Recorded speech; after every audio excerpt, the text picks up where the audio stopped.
Hello, and welcome to Ask Faris, brought to you by the lovely people at MediaCat, in which me, Faris, will answer any question at all about media, the industry, theory, business, career, politics, and beyond in 5 minutes.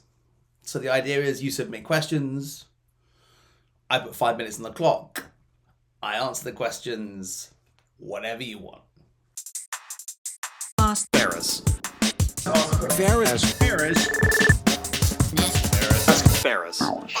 Ask Faris. Is there a post-attention baiting world out there in the future for marketeers, or is that long gone? By which I mean, should marketeers, their creative agencies, their media agencies simply accept that the land grab for fleeting seconds of attention is the battleground? Or do you think that culture may force a flip again, where consumers more actively, consciously seek out content and creative from brands and spend longer time with it again? Or is that yesterday's news? Thank you so much for the first question. I'll put 5 minutes on the clock and we'll see how we do. Right. So I think it's a very salient question in this post-attention economy, if that's what we're going to call it. Now, obviously, I have a sounding interest in attention. So I think in order to frame this, we need to go back a little bit, right? Historically, when I started in the industry and so on, making things public, publishing to a large audience of people was a privileged act, right? Governments could do it.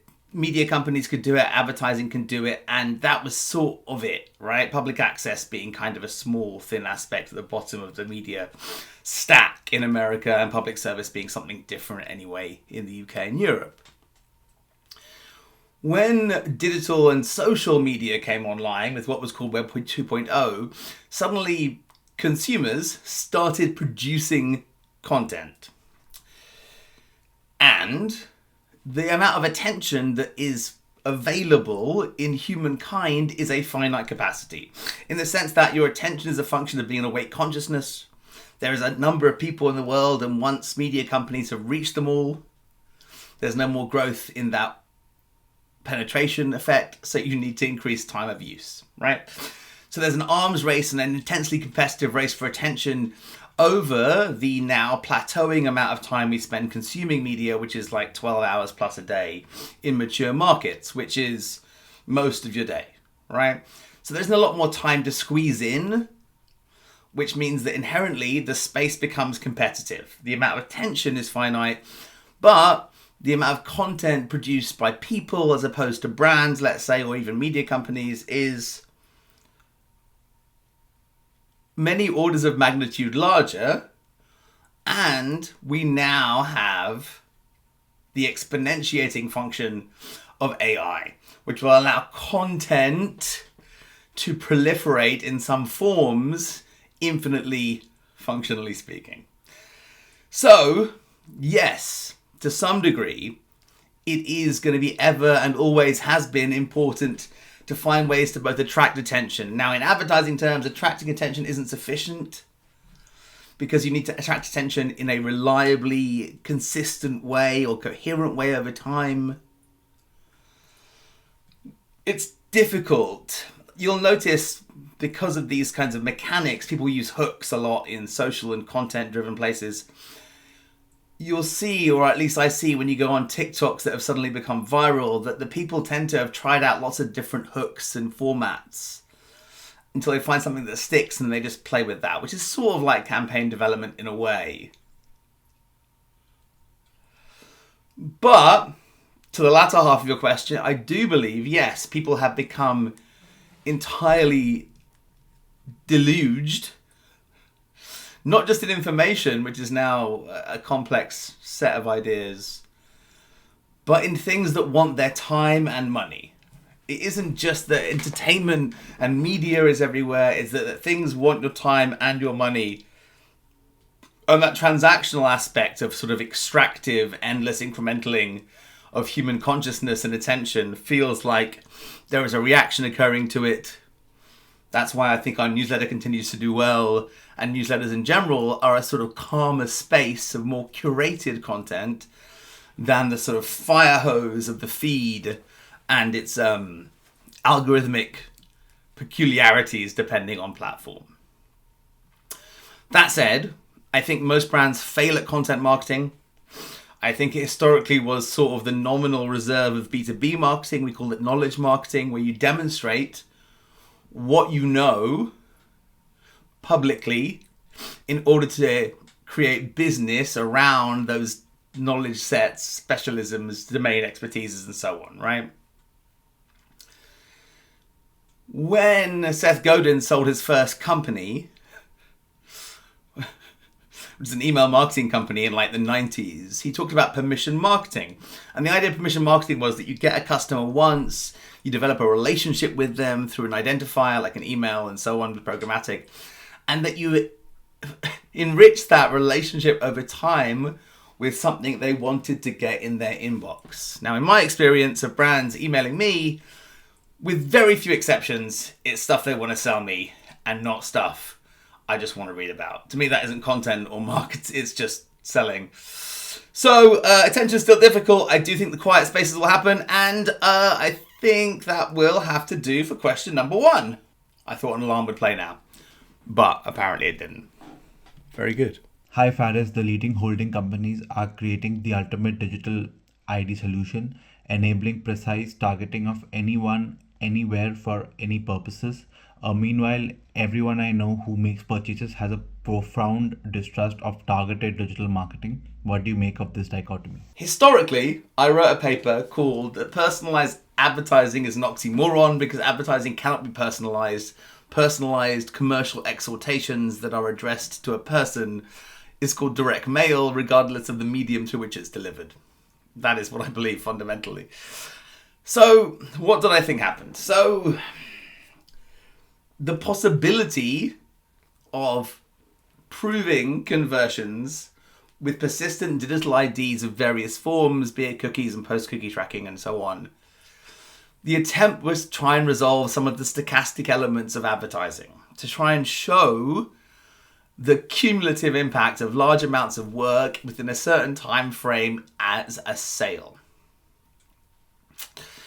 Then, I guess, Stenger at P&G started talking about mass one-to-one, this idea that AI, should it ever come online to the point where it actually does this, could personalize communications creatively, contextually, and, personally to exactly what you need at the moment that you need it. This idea that media planning is right time, right place, right person, I think is wrong. I mean, right is obviously right by definition, right? But the idea that the point of an ad is to influence a sale close to the purchase point is the least amount of importance in advertising to some degree, right? We know this. 5% of people are in market roughly at any time. So you can only convert that 5% that's in market. You can't make them want to buy things most of the time, right?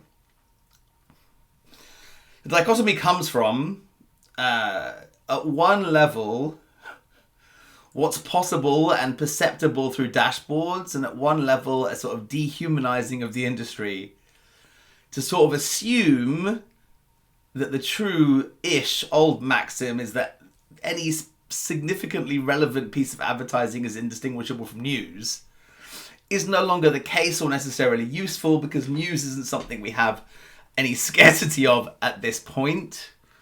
And helping one choose and providing heuristics and emotional sort of heuristics of that doesn't work necessarily through information delivery and so on. What we're doing is building up a set of associative memories, in my belief that advertising operates socio-culturally. It has to, otherwise brands don't function as signifiers. Essentially, the economic drivers of the industry have been difficult. Agencies have to produce a lot more assets, plan a lot more channels for a lot less money because of various procurement levers and the possibility of calling agency fees non-working media, which inherently pushes it towards being reduced because it's not working, even though obviously this completely misunderstands the leverage that's delivered by good creative or good comms being a multiplier on effect in a way that 10% additional black box performance media cannot be a multiplier on the effect, right? But the economic drivers and the plumbing of the industry became opaque and presented possibilities, right? Whether or not people wanted it, I think is unlikely. Nobody seems to particularly feel positive about endless retargeting, despite frequency capping and so on. I think it isn't about what people like so much as what consumers will tolerate in exchange for a decent value equation. Advertising subsidizes entertainment and information, historically. And that subsidy comes with attention costs that people vaguely understand. But when it gets out of whack, watching television in America on broadcast is very annoying because there are credits after there's an ad break after the credits, which is just deeply frustrating because there's no content transfer yet. You've just been hooked into anyway. So when commercial minutage creeps up to like 20, 23 minutes, 24 minutes out of an hour, you have a viewing experience which is annoying enough to many people that they will choose to find other options. The key thing is about the value transfer and the sense of people being in some sort of control. I think people hate feeling out of control, whether you mean data or agency. I think people like to believe they are in control, and that ultimately you need to make things work at a broader mass level for brands to operate in a recognizably familiar way like the Muppets do. Thank you very much for the question. Hi Faris. As AI takes over more of customer engagement, how can brands keep marketing personal and authentic to build real trust and loyalty? And as a follow-up question, what are some real-world examples of brands successfully using AI without losing that human touch? Thank you. Do you want AI to answer the phone to you? When you've got an IVR, an interactive voice recording system, say one. Is that fun? Do you like that? Do you feel good about the company when they answer that way? Depends on the company, doesn't it, right? Like what value of product you're buying, what level of expectation you have. In general, things like FAQs can be turned into chatbots very easily because they are frequently asked. One of the challenges, I think, with the disintermediation of customer service, which is functionally oh wait, I didn't hit the timer. All right, well, you get some bonus. Timer's on now. One of it's a misnomer. Customer service isn't customer service, it's conflict resolution and problem resolution, right? Customer service is what companies do in order to make money, right? So the branding is also suspicious. But once you outsource it and don't empower the agents at call centers to make any actions that change problems along edge case scenarios, you have the inherent problem that AI can't solve for, even with agents and whatnot, right? Individuals inside companies are not empowered unless they are senior enough to make the decisions that cost or change money things, most of the time. Which is why AI is nothing more really in this instance than a firewall, the same way that an outsourced call center is functionally a firewall designed to not solve problems but get rid of people. Right? If you cared about customer service, you wouldn't outsource your call center to a different company in a different country. Because you cared. Right? Otherwise, you're saying it's a cost rather than the key thing you do. Right? Marketing, customer service, they're the same thing. Serving customers is what companies are for. So when you outsource the customer service part, I think it says volumes personally. And if you do it with AI, again, AI is very good, probably in this era, currently at this moment today, in solving standardized problems that involve information retrieval, I imagine. But anything that involves the operation of a system or something as, again, an edge case. Now, one would assume that most cases are similar. And yet, even today, Google gets 10% of its queries a day are brand new questions it's not encountered before. With customer service, the reason you call in the first place or go online is because you're an edge case, something has gone wrong, usually. So you're already in not a particularly positive mood towards the company. If you had to call them, it's not because it went well, usually, right? Which to me means you want to deal with this as sensitively as possible and assume that it should be part of your growth and marketing operation as an integrated function across all touch points, if you like. Because ultimately how you treat customers is what you are. It's what you believe. It's what your brand promise is, right? And employees are the same. How you treat employees is the same. So do I think things like the Klarna AI customer service story are a good thing? I have not seen any particular AI solutions to customer service that didn't make me want to mash buttons until I got to speak to someone who was a real person. Have you?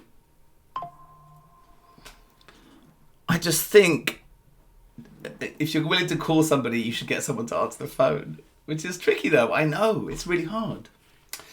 Again, I think AI can equip people to be faster at accessing complex informations from complex domains potentially, but I don't know if that's going to make things feel human.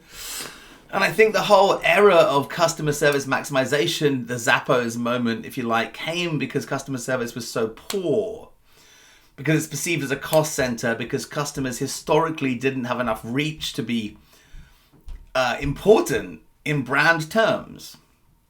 And because most companies, there's more customers that aren't your customers than there are your customers usually, even if you're a brand leader, right? So churn is sort of assumed if you work in a telecoms or that kind of pseudo parity confusopoly. But I do think it's a misunderstanding, right? Customer isn't the same thing as brand experience to me. Brand experiences happens before you're purchased. Once you've purchased something, once you're a customer, you are being served by the brand for something you've paid for. And it is incumbent upon them to deliver it the way they promised to deliver it in however they need to do so. If AI can help with that and make it faster and decrease bottlenecks, then gangbusters for everybody.